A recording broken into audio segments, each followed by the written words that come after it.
Hey guys, Steven here, Fanatic Perspective.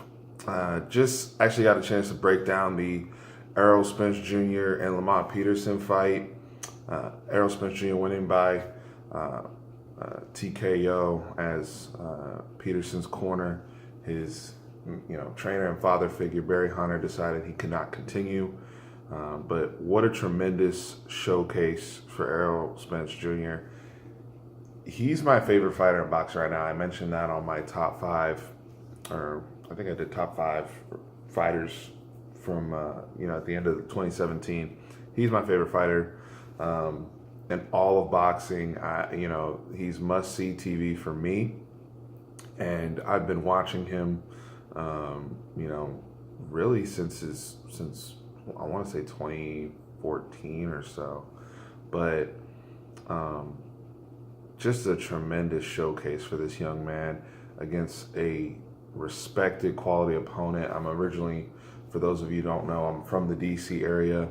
I have so much respect for Lamont Peterson in and out of the ring. I love the breakdown that Showtime did to show how good of a person he is. Not just him, but also Barry Hunter, and the wonderful things that they're doing in the DC community. He has an amazing story, and a story that honestly can turn into a screenplay, to be honest with you. That's how special of a person Lamont Peterson is, to become a two-division world champion.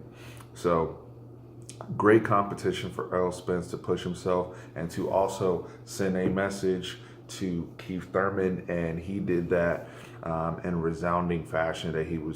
His movement around the ring was phenomenal. His power out of both hands.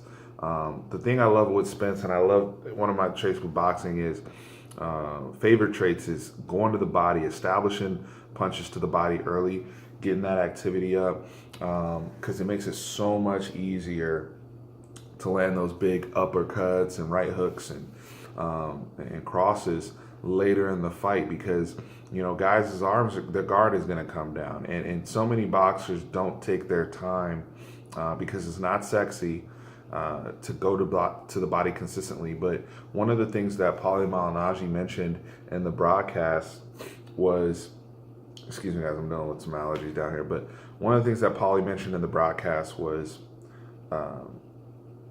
Errol's ability to stick to the basics, technically sound, and Lamont is a freaking warrior, man. The counter punching and some of the duress that even Earl got put into as he's thinking he's getting ready to finish this guy, and Lamont being such a warrior or whatever, that's going to be great ring experience for Errol moving forward as he continues to climb the ladder at 147. I mean, it's to the point where the rest of the division has to be intimidated by him. He's also probably the most intimidating fighter, probably before Kovalev went down, all that. And I know a lot of people like Terence Crawford, Lomachenko, and all that, but Errol's hurting people. Errol's is really, like, you look at Kell Brook, fractured eye socket.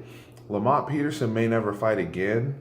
I mean, he thank God for Barry Hunter stepping in there for the damage that Peterson was occurring, and it's one of those things where Errol really could have done more if he really wanted to.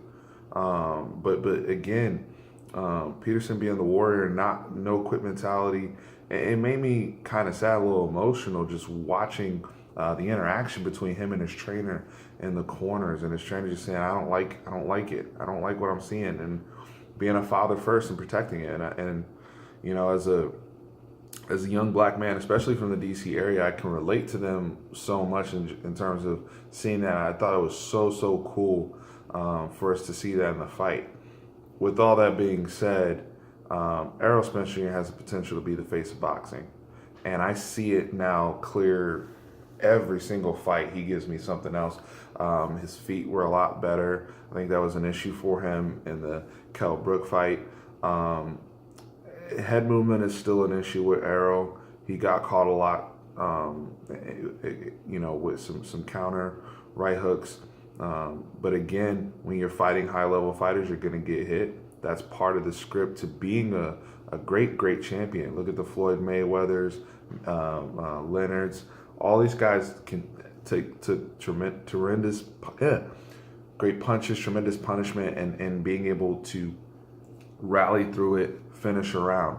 Not only was Errol Spence able to finish rounds when he did get hit, but he dominated after that. He took control of the ring, pressed Peterson into corners, landed uppercut. Every punch in the book Errol landed tonight. Left hook, right cross, uppercuts. The uppercuts were killer. He was landing the uppercuts right from the beginning of the fight. You could tell that was a game plan of theirs, with Peterson going with the high guard, putting his face in his chest, and just trying to do the best he could. But very entertaining bout. I know a lot of people still had a bad taste in their mouth after the Loma Rigo fight. But again, styles make fights, and Errol Spence Jr. has a very appeasing style, and he had a good dance partner in there today. Again, a very, very respectable opponent, and somebody who is a champion in and out of the ring, in Lamont Peterson. So just wanted to share my thoughts on that.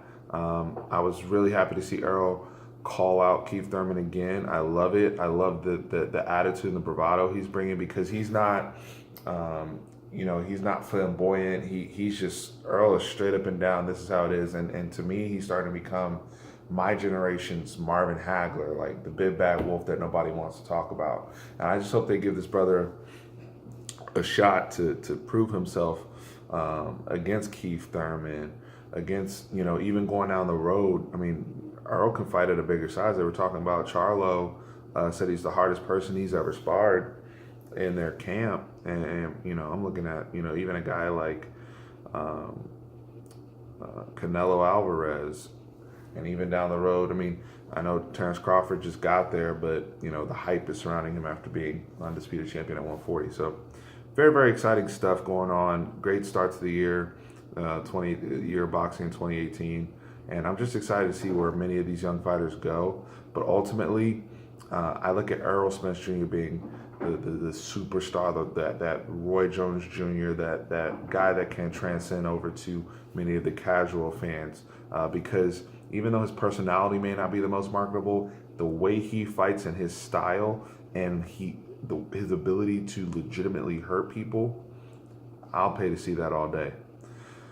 That's it. Fanatic Perspective, over and out.